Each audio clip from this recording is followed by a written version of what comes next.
I don't have like an outline slide of what I'm going to talk about, but I just so you have some type of expectation for what's coming. The beginning is kind of high level. What is analytics?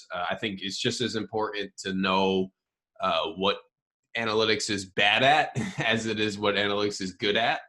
Kind of the pros and cons and then some other stuff that is in this presentation is shot selection, some stuff on shot selection, some stuff on the whole idea around playing fast, which is a big one, a question that's come up a lot in these Zoom presentations with coaches. And then, so this was initially made for D1 NCAA coaches, and a lot of the data is D1 data. But one thing that really interests me is how things translate between different levels. And so even when I'm talking with these NCAA coaches, I like to compare with the NBA and leagues below the NBA. And so I'll do that in this as well, even though the data is NCAA D1 focused. I think that there's a lot of conversation to be had with all levels of basketball.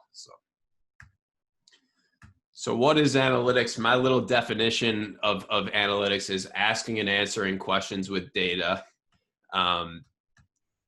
So I one of the biggest kind of jokes that I make with coaches is that I feel like if I surveyed 100 of them, they'd say, what is analytics? And there'd be a portion that'd be like, well, it's shooting more threes, which is kind of the first thing that analytics made a big impact on, I think, was that teams probably weren't shooting enough threes. But that is a product of analytics. And, it might not always be true, depending on your team, depending on whatever the case is. So asking and answering questions with data. The difference between statistics and analytics, again, this is a little bit semantics, but the way I like to explain it for coaches are, statistics are that you won a game by 17 points. That's a fact. You won the game by 17 points. Tempo-free statistics were kind of the first change in the analytics movement, which was, okay, yeah, we won a game by 17 points, but we can add more context to those numbers. We scored 1.2 points per possession. So now we've controlled for pace, and now it's a little bit more descriptive, I guess, than regular counting stats or statistics. And then where analytics comes in is it's not really that interesting that a team won by 17 points from a coaching perspective. Maybe you want to know why you won by 17 points, or maybe you want to know, if we played this team again, what would be the expected point differential the next time? And so this is where kind of like the analytics mindset comes in of how much, yes, we won by 17 points. Yes, that's a fact. It's descriptive. You can't really argue that unless you counted the game wrong, counted the score wrong. But what does that mean? Like, and let's use it to answer interesting questions.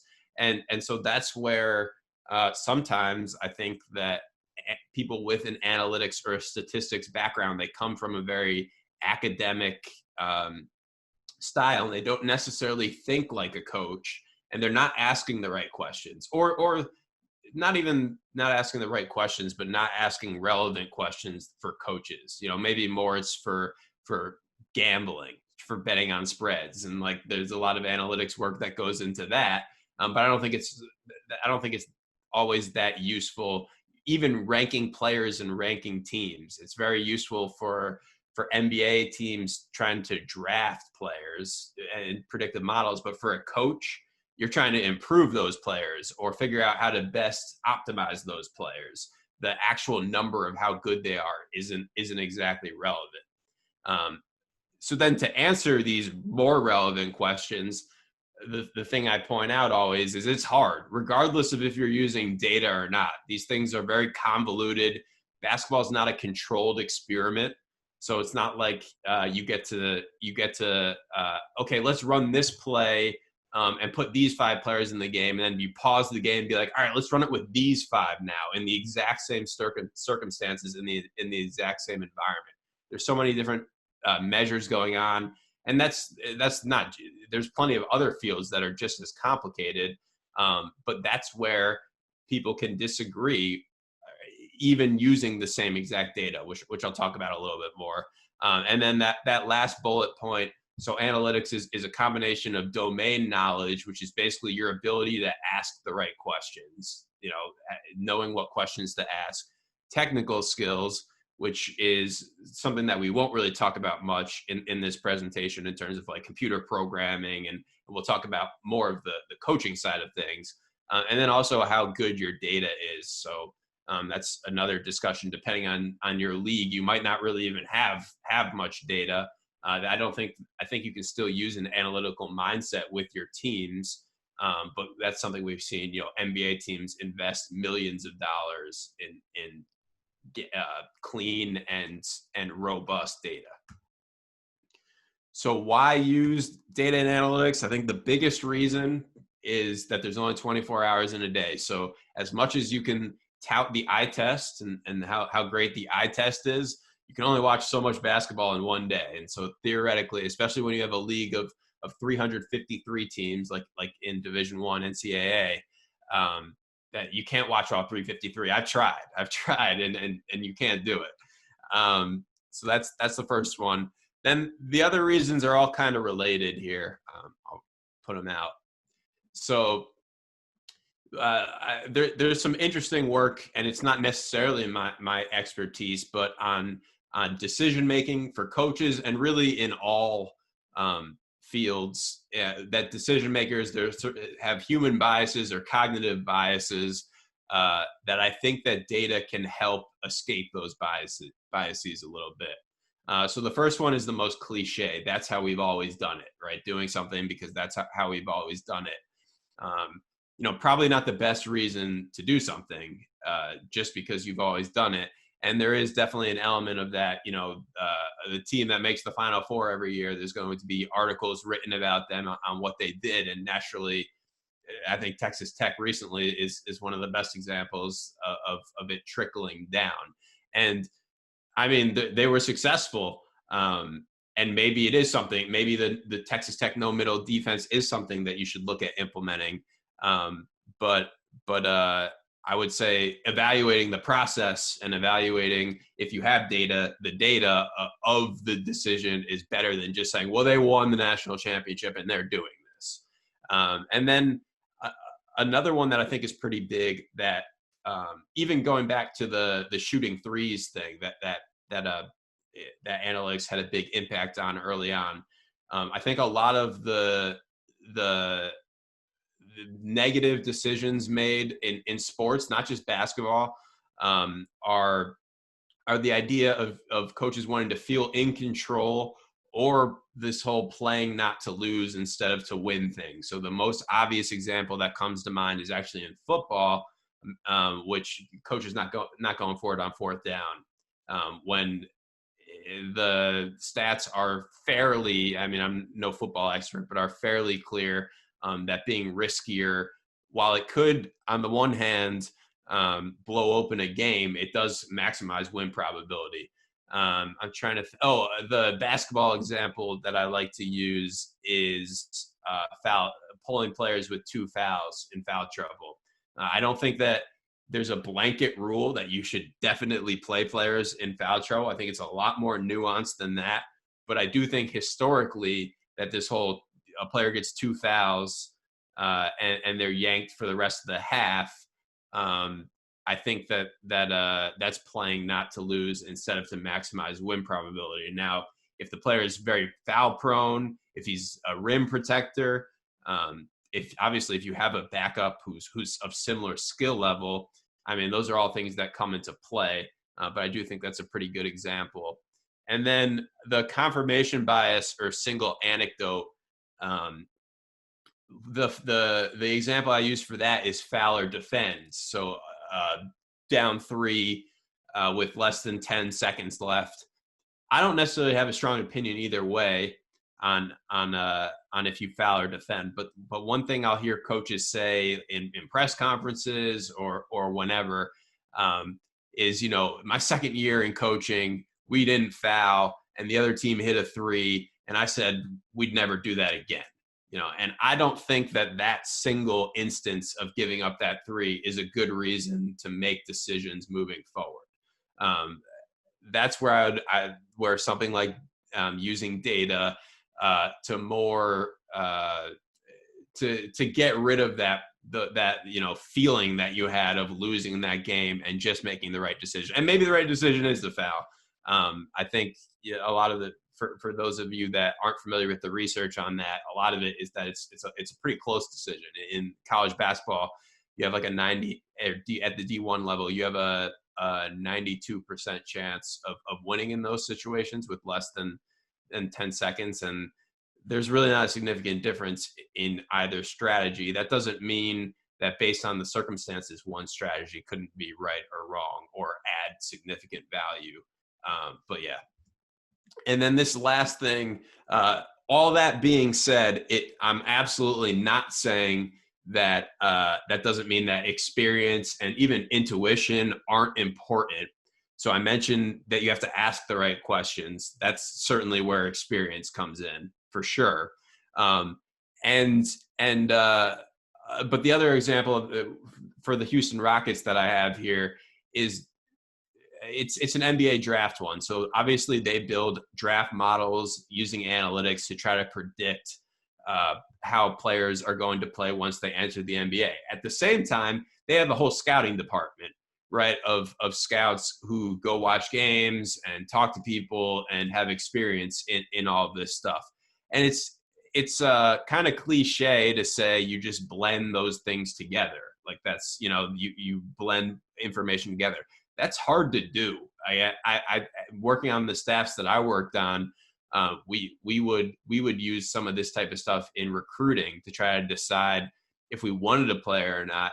And it really would just create a lot of tension for them. I would put together an analytics report on a player and giving sort of a projection, and our recruiter would be heavily invested in the player as well. And it was difficult to figure out how do we balance these things together. And I'm using the player evaluation thing as an example, but I think it applies to others. And so there's this article out there on the Houston Rockets. I think it was written by Michael Lewis. I'm not positive on that. And where they try to basically quantify their scouts and their scouting process. So they're using this experience to measure how good are their scouts at providing extra value beyond the data. And so it's fusing the two together. And absolutely, the stats and the models are not perfect. So I think that's going to be the next slider coming up, kind of like why things aren't perfect. But to then just say experience, intuition, ideally you would measure that and see what factors we should be weighing and how we merge these things together. And it's not easy to do, but I think that's a good mindset that the Rockets have used. All right, so here's a 538 article from 2016. I don't know a ton about soccer, but you can see the headline: How One Man's Bad Math Helped Ruin Decades of English Soccer. And I'll butcher it if I didn't really try to explain the article, but basically they found a math professor or an analytics person found that his suggestion was for teams to not try to play possession soccer. So basically he had what ended up being faulty data that said, kick the ball down the field and 2 or 3 passes was the best way to play soccer. Don't try to overpass. And the article goes into why he was wrong, I guess. And apparently England's whether it's their Olympic team or whatever, was making decisions based off of some of this stuff. And I put that in there to say that I don't see this as an indictment on analytics. I see this as analytics is hard and it takes domain knowledge and expertise. And I'll get into this a little bit, but there's this whole film doesn't lie and numbers don't lie. And that's true. It's like it goes back to the 17-point win was by 17 points. You can't argue that. But then jumping to conclusions off of that and trying to answer complex questions, that's not, there's no exact truths to all of this. And so if you give a scout,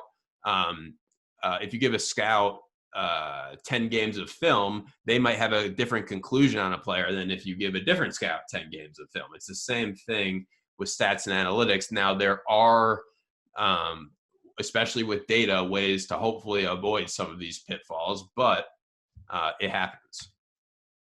Here's a basketball example that came to mind. This was in my newsletter from last week here. So the y-axis, I think you guys can probably see my pointer, but the y-axis is free throw rate, so how often you get to the foul line.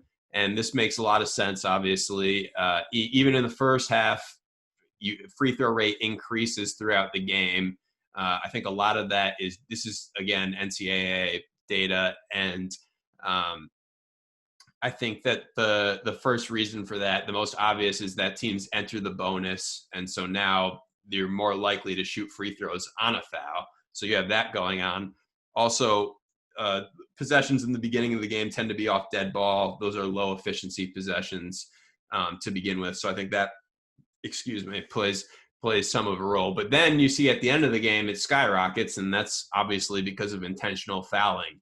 And so I put this up here and compare it to this, the 538 article, because if you didn't know that how basketball, let's say you're a complete novice to basketball, just a data scientist who had no basketball background, you might not even really understand the reason behind this skyrocket. And what happens is teams that win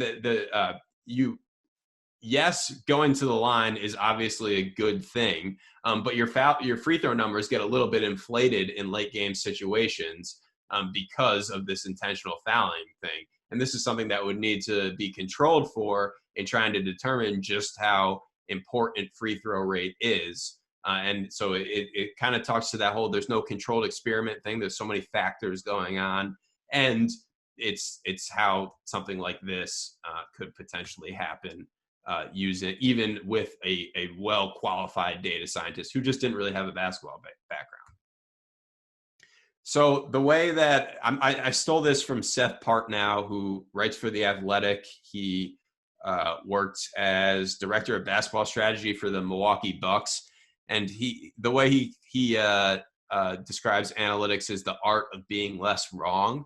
And I think that's that's not just analytics. I think it's decision-making in general, where over time, you're just trying to be less and less wrong. Like the idea that you're always perfect or 100% right, it's probably not true. You're just trying to continually chip away at it, whatever you're doing. So I already talked about the numbers and film don't lie thing.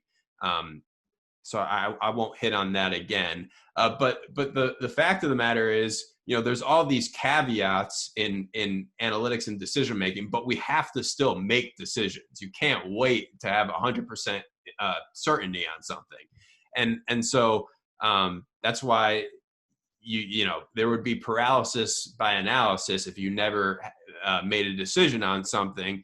And so sometimes you have to go off of incomplete information. And the advice there would be just be open to new information and context as it comes in.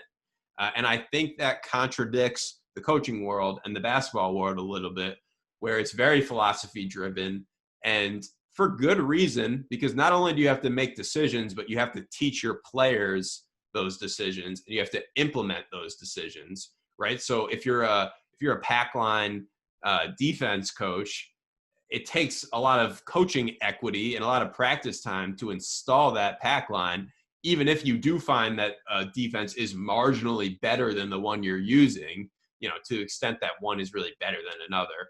But if you do, well, now you've just lost all that practice time, and maybe it wouldn't even be worth it at any point. But I think that there are probably even smaller decisions, like the in-game strategy stuff, if you want to go 2-for-1 or something like that you should be open to new information and context. And there's also off seasons too, where you can reassess your whole style of play.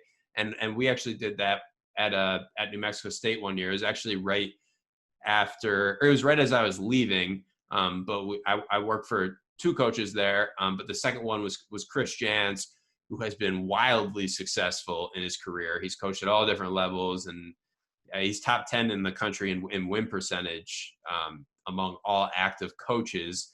And he completely, so using data, actually, data and video, he put his offense under complete scrutiny, basically.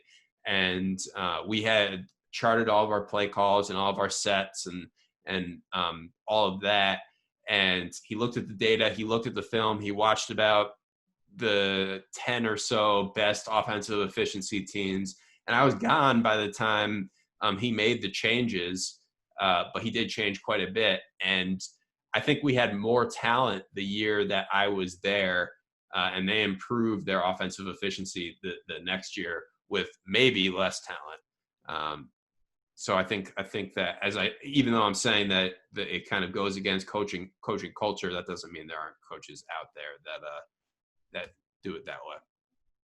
So the 4 factors, this could be a little bit remedial if you are familiar with analytics, but I think it's worth having a conversation about the 4 factors. This ties into the whole tempo-free statistics thing that I was talking about in the first place. So these are descriptive statistics, and the idea here is we were always measuring these things. We always had field goal percentage. We always had turnovers, how many turnovers you have in a game, but we can probably measure them a little bit better by accounting for pace. And the reason why these are called the 4 factors, and these are the 4 factors, but I think that the better term for them would actually be the possession enders. So a possession in basketball has to end with either a shot, a turnover, or a rebound, or a free throw. I think there's only one other way potentially for a possession to end, and that is the clock just running out. That at the end of a game or at the end of a half, that would be the other way. And so that's the point I make to say that the 4 factors aren't arbitrary.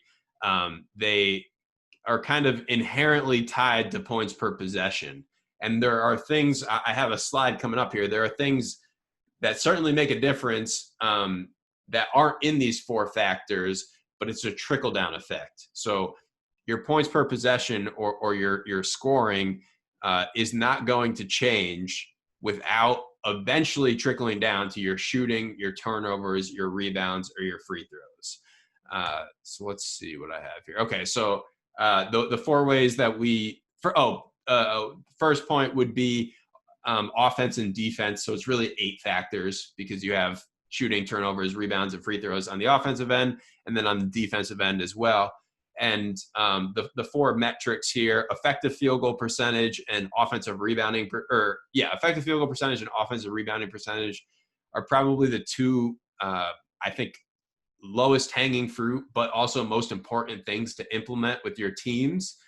If you're a team that's taking a lot of threes, then just straight up field goal percentage isn't a very, very good metric of your shooting. You want to account for the fact that you get an extra point for those threes, and that's what effective field goal percentage does.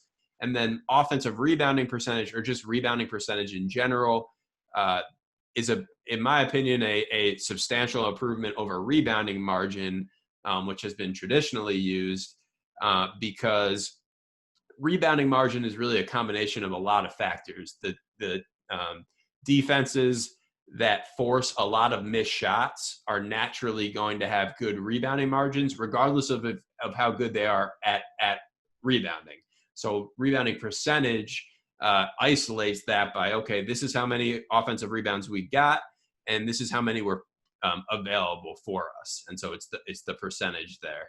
And the same thing for turnovers and free throw rate, where turnover percentage is just turnovers divided by total possessions. So that accounts for pace of play. and free throw rate is free throws attempted divided by field goals attempted. I do think that for the most part, if you're just using turnovers per game and comparing that to your opponent, I mean, that's not too bad. But I would advocate for switching to effective field goal percentage and offensive rebounding percentage. I can tell you that when I was on a college bench, we would get box scores at every media timeout.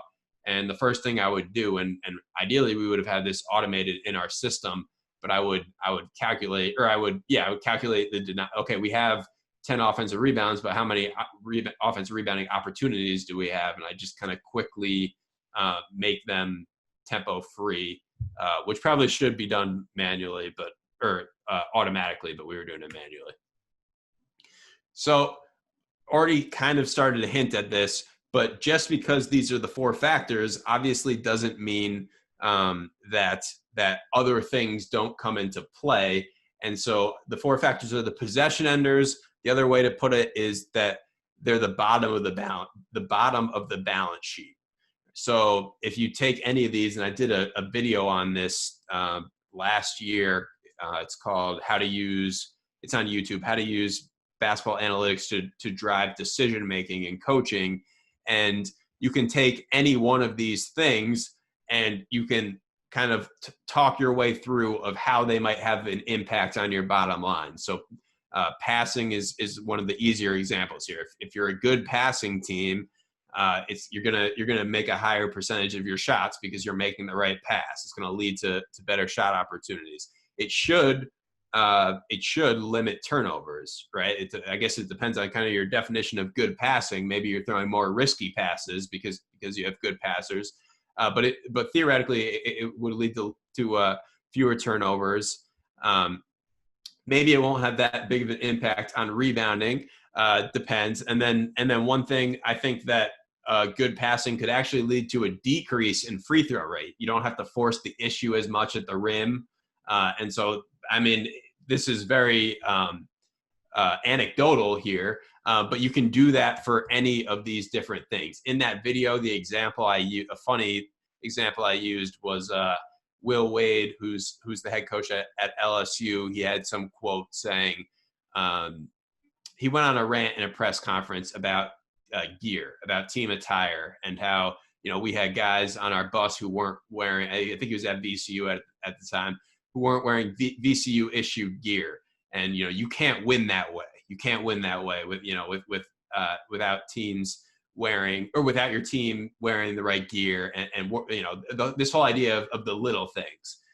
And that's great. But any of these sort of intangible things will ultimately, and maybe having team solidarity, maybe that reduces turnovers, like having your group on the same page, maybe that, but ultimately it has to trickle down to these 4 factors or it's not affecting on-court results. I think that was like the exact line I used. It doesn't mean, there's obviously a lot more to coaching than just simply winning. You're trying to develop boys and men and whatever level you're at. But that's, from a 4 factors perspective, I do think it's important to make the distinction that because they are these possession enders, they do inherently sum up points per possession. And then you have all of these things that feed down into them. All right, so switching to the should you play fast? This is also an article that I wrote where I'm going to use some data. Again, this is D1 men's data here. And this graph is probably not the best to quickly get a feel for in this type of setting. But basically, this is every team since 2010 at the D1 level. And this line is the marker between anyone above the line was more efficient in transition, and anyone below the line was more efficient in half-court possession. So I use it as a visual to basically explain this point, which is 98% of all teams at the D1 level had a higher transition points per possession than a half-court. And again, that's about over the last 10 years. So it's 1.04 points per transition play and 0.87 per half court play. All right, so that's kind of the baseline to start thinking about playing fast. It's a lot more complicated than that, but that's our start here. So 3 reasons why this is, in my opinion, misleading. The first is that there's diminishing returns on transition possessions. So if you think about, let's use a slow team as an example, Virginia, they have been last in transition volume in terms of transition plays per game for at least the last 2 years, maybe even more than that. And naturally, they're going to have a high efficiency on these situations. The only time that they're really pushing is, let's say, they get a steal and it's a 1-on-0 fast break, or maybe it's a 2-on-1, or even something like a 3-on-3, is probably going to be advantageous for the defense. And so the diminishing returns thing is, as you start to try to push more and more in transition, now not all of your possessions are like that. You could be forcing the issue at that point, and it's no longer 1.04 points per play. As you play faster, there are diminishing returns there for those transition possessions. Then the other thing to consider is the idea of coaching equity. So should you play fast is great to the extent that you do have to practice and emphasize playing fast. And it's not just something you kind of snap your fingers and, okay, now we're scoring 20 transition points per game. Coaches have different ways of doing it. They'll practice their 5-man grabbing the ball before it hits. UNC does this with the Carolina break. 5-man takes the ball out before it even hits the rim, and boom, they're going. They spray the ball up the court. And so the idea of coaching equity is kind of like, you can only be good at so many things. I had Fran Fraschilla on a podcast, and we talked about this quite a bit, where you have 2 or 3 things that you can kind of hang your hat on and be great at, and at a certain point, and we do see this at the NCAA level, the teams that play so extremely fast, they are really bad in other areas at other things. So you have the diminishing returns to begin with, and now you have these whole trade-offs of different things that aren't related to playing fast. If defensive technique. I did something recently on Dick Bennett's webinar, and he said that because of the pack line system, he said he would get feedback from players that they felt like they needed to rest on offense. That could be one of the reasons why Virginia walks the ball up like they do, is they're expending so much energy on defense. So it's balancing these things out. And then the last thing, pace isn't solely derived from transition. So if someone says, should we play fast? My first instinct would be like, well, what do you mean? Is it like how specifically are you going to play fast? So on this next slide, I get into it a little bit. You have coaches who play who run in transition, and then you also have some coaches who play fast in half court possessions. Generally speaking, the way to play fast in half court possessions is to shoot threes, because it's easier to find a shot if you're shooting threes. And these 2 examples, they're on the outer edge of these points here, which basically means that their half court possessions are fast. The more you're on the outer edge. Hoiberg and McKillop, their teams shoot a lot of threes. Hoiberg now at Nebraska, Bob McKillop at Davidson with their motion offense. So if I was advising a team or consulting with a team, it'd be more trying to figure out, well, what exactly do you mean by playing fast? The opposite here is Brad Underwood, who's now at Illinois. I think he's the best example. His team, they were towards the top of the country in transition points per game this year. And generally speaking, his teams do run in transition.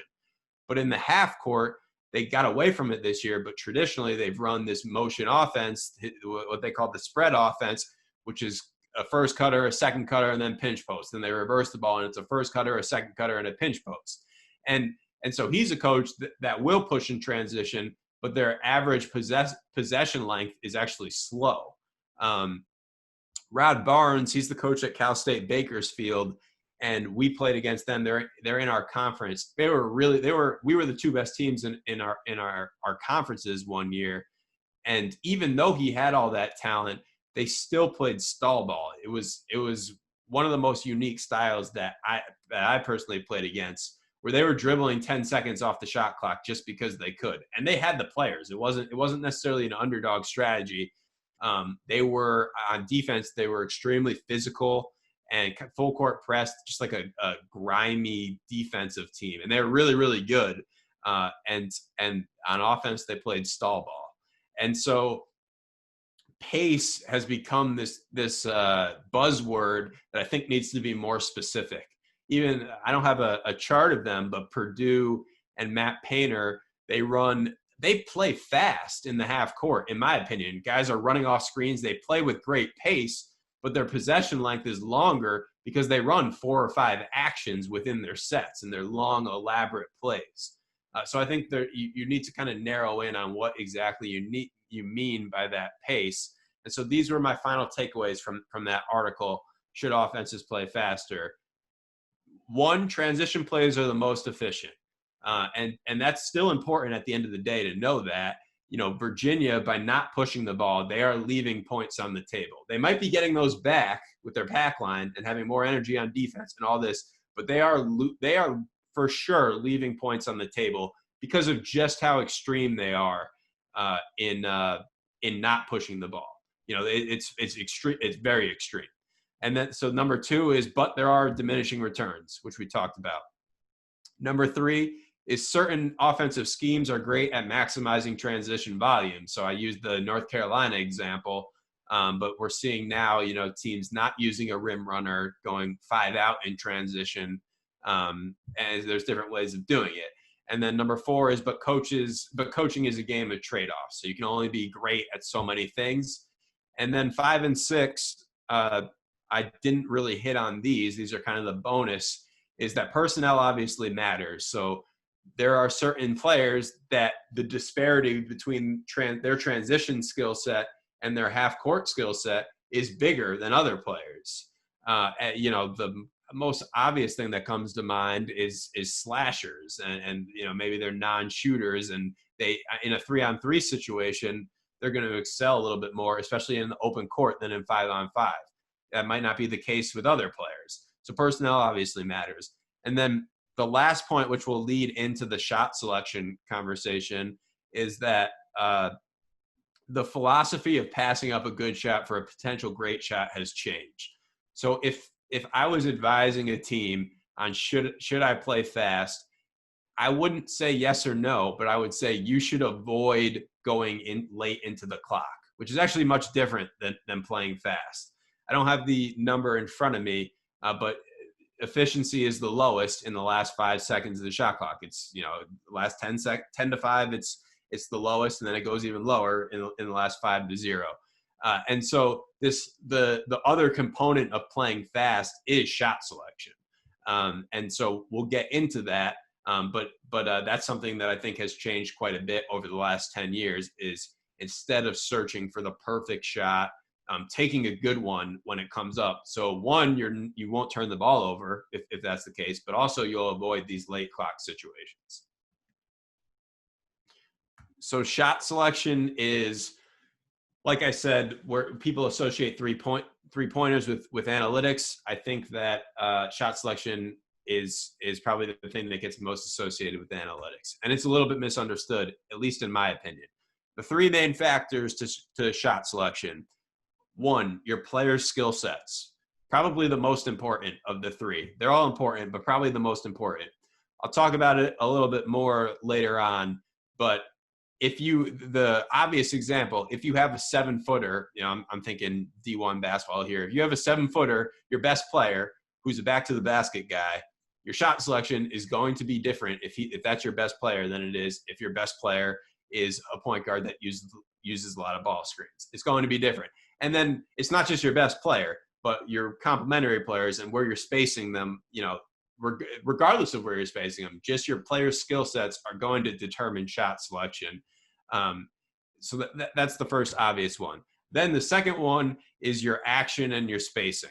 So you could have you could have five players coached by two different coaches running different things. Just your action and your spacing, how you distribute those players will change your shot selection. There was one pure flex offense team in the NCAA last season, Al Skinner at Kennesaw State, and if you try to quantify shot selection, which I'll talk about in a second, they from this year to last year, their shot selection changed the most of any team, and that's not a coincidence. In their flex, they ran the tight flex offense, so they had they were catching on the elbow, and for the majority of the possession, there was no one outside the 3-point line. Clearly, that's going to lead to less threes. The other example that I'll use is later on with Kentucky. But yes, your action and your spacing. And then the last thing, which I think some people think of a lot, is your philosophy. So if, let's say you have five players, you have the same exact action and spacing, and you're running the same stuff, but you're simply in your point guard's ear, like, hey, when you come off this ball screen, don't settle for this. That's going to change outcomes, your philosophy. In my opinion, it might change it the least of the three.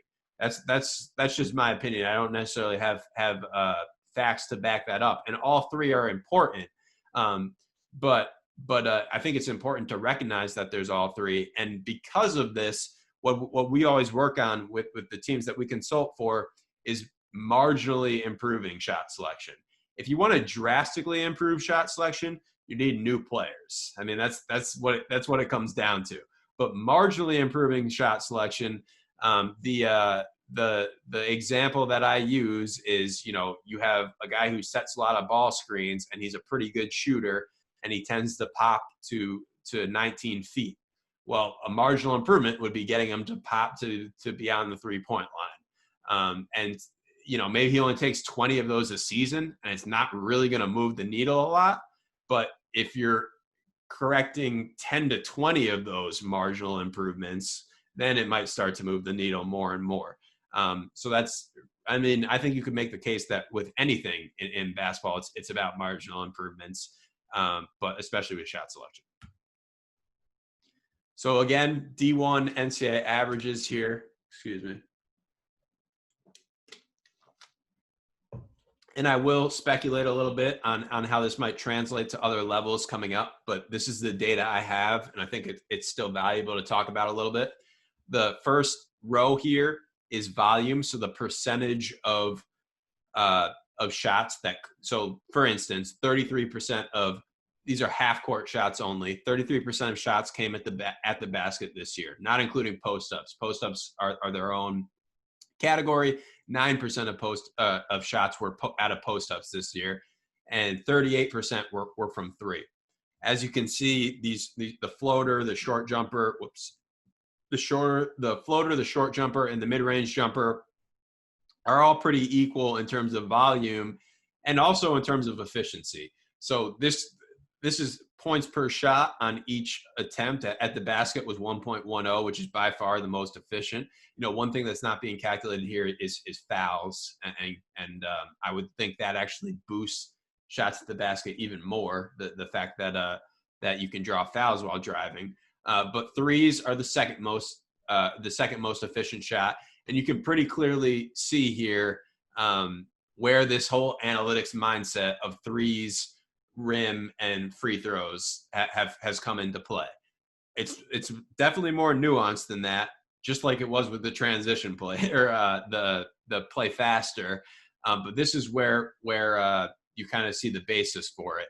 And I do think it's interesting to note that post-ups are significantly more efficient than these mid-range and even the floaters at 0.93. And I'm going to narrow into post-ups a little bit more here. So the difference between post-ups and the other six, the other five categories here are that post-ups are a play type and that the other five are shot locations. All right, so a play type for instance, a ball screen would be a play type, or a cut would be a play type. And so a mid-range jumper is the result of one of those play types, where if you post someone up 15 feet away from the basket and they square up, that becomes a mid-range jumper. If you set a ball screen and they come off the ball screen 15 feet away from the basket and they pull up, that's a mid-range jumper. And those things are inherently different than these locations. And the reason why is a post up, there are different outcomes that come from the type. So the first thing that to talk about here is post pins or angled post ups. Bill Self is the example. I mean, he's really built his whole career on these post pins, where the goal of a post pin is, it's not really a post up, it's a dunk. Is at least at Kansas's level, where you're posting up, you're trying to find an angle, you might be using misdirection within your set, and the goal is, okay, you catch and you're putting the ball in the basket. And post pins this year was 1.2 points per possession. It should be noted that they account for a low frequency of total post ups. Like, they're not easy to create,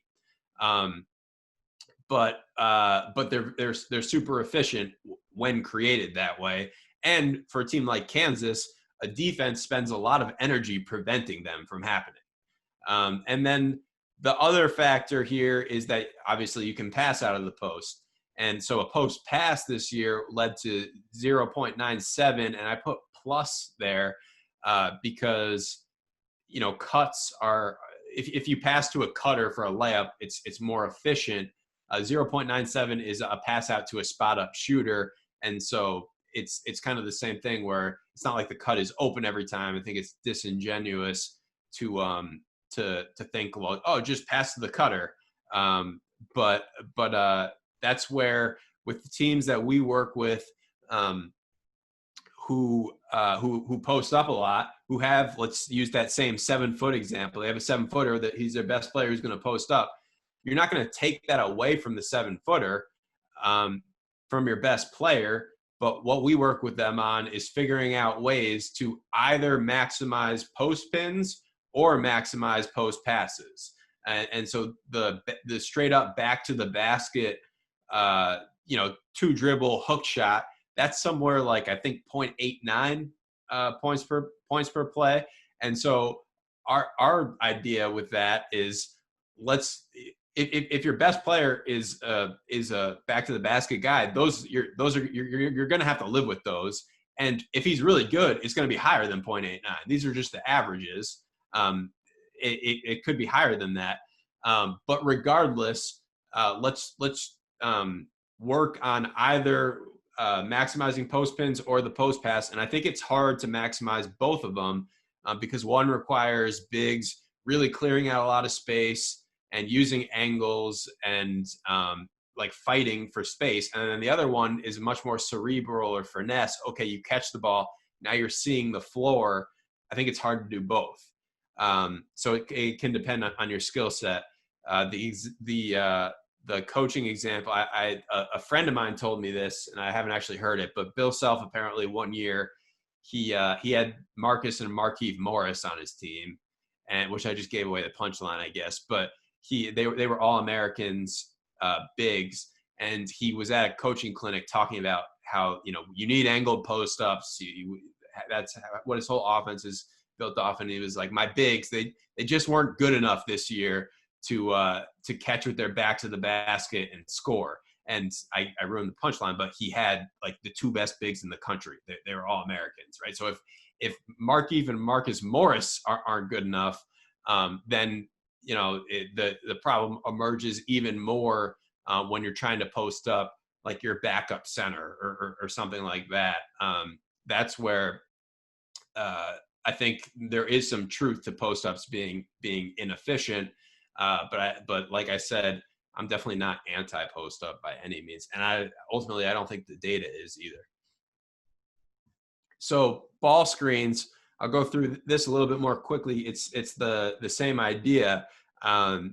When the ball handler takes a shot off a ball screen, it's 0.89 points per play.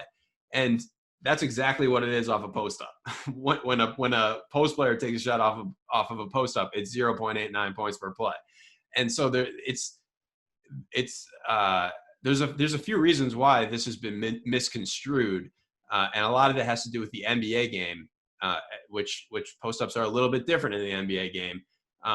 But to me, post ups and ball screens are very similar in terms of, you know, the post pin is extremely efficient, but it's hard to always post pin.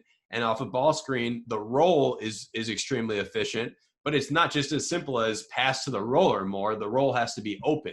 You know, those other options when a ball handler shoots or when you pass to the spot up, those open up the roll more often. And so to tie this all together in a knot, if your advice is, well, pass to the roller more, it's 0.98 points per possession. If you pass to the roller late and it's stalled out, it just becomes a post up. So now you just start the whole process all over again. And so that's where, again, it's shot selection. I think has straight up been misunderstood by analytics people. So this idea of expected points per shot, it's used in the NBA quite a bit. They have tracking cameras in the NBA where they basically are evaluating every shot that gets taken, regardless of it went in or not. We have all these factors. Was it closely defended? Where did it come from? Who took the shot? And so you assign expected value to that shot. And I think I've heard NBA coaches, assistants in interviews, whether it's at halftime or at the end of the game, talk about, you know, it's called shot Q, I think is the metric that the tracking cameras use in the NBA. You know, we're down 20 or whatever, but our shot selection says that we should be down this, or you know, however those metrics work, this expected points per shot. We don't have the data to go quite as deep at the college level, but we can kind of do a rough estimate. And the way I calculate expected points per shot is anytime a team takes a shot at the basket, they are getting assigned 1.10 points per shot. Anytime they take a post up, 0.93, and so on. And you create an expected value, again, regardless of whether the shot went in or not, and you're solely evaluating shot selection. So when you put that metric together, these were the top 10 college teams in the country in shot selection. And I'm sure you guys aren't particularly familiar with Northern Colorado or Western Carolina or FIU, but that's kind of the point that I use this for to make with coaches, is that if you're quantifying shot selection, you don't see Duke here, you don't see Gonzaga here, you don't see the top schools. And this is something that has bugged me for a long time, is why don't the best teams take the best shots? And in fact, if you look, I don't have it on this slide, but if you look at the bottom 10 teams, you actually find a couple of pretty good teams in terms of the worst 10 in the country in shot selection. And that's Kentucky and Houston. Kentucky actually had kind of a down year in terms of efficiency, but they were still in the top 30. And I think Houston was in the top 20 in efficiency, despite taking poor shots. So for Kentucky, it goes back to the whole, if you want to drastically improve your shot selection, you need different players. They had the three of their starters. They had a point guard who was Ashton Higgins, who was kind of strictly a driver, not a three-point shooter. Teams went under all of his ball screens. And then they had two bigs who were, you know, non-three-point shooters for the most part, that they would play together. They also had a stretch big off the bench. But so if you have Ashton Higgins, if you have E.J. Montgomery, and you have Nick Richards in a lineup together, you're not going to rank in the top 10 in shot selection. It's just not going to happen. They on the other hand, they did run a lot of floppy and their diamond runner action, which I think probably does add to their shot selection marginally. It does lead them to more mid-range jumpers. But this whole idea of the best teams don't take the best shots, you have Nebraska on this list, which is Fred Hoiberg. They were the worst team in the Big Ten by far. He ran his NBA style, his spacing style, but they were the worst efficiency team in the Big 12, or in the Big 10, sorry. And so I'll talk about why I think that might be the case here. So the first thing is this idea that talented size is more valuable in the NCAA. And really this slide should say talented size is more valuable in leagues besides the NBA, not just the NCAA. So because of the nature of the NBA with 30 teams and a limited player pool, basically, and not to mention it's the best 30 teams in the world, the distribution of skill level is very small. And so in college, I had Seth Partnow. I talked about Seth Partnow, and we talked about this as he's an NBA guy. Every NBA team has someone to guard Luka Garza, who was Iowa's big this year, who was one of the best players in the country. And the fact of the matter is, not every college team has someone to guard Luka Garza by any means. And so, as you can see from this bullet here, 92 teams shot better on post-ups than threes, which is 26% of the NCAA. Just 2 teams, which is 7% of the NBA, shot better on post-ups.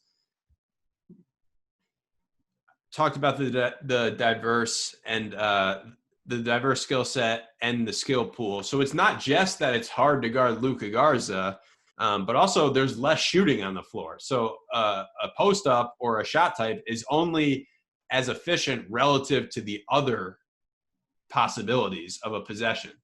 So in the NBA, it's a lot easier to find shooting that can defend when there's only 30 teams in the league and you're picking from the best players. Then the other thing is 4 factors related.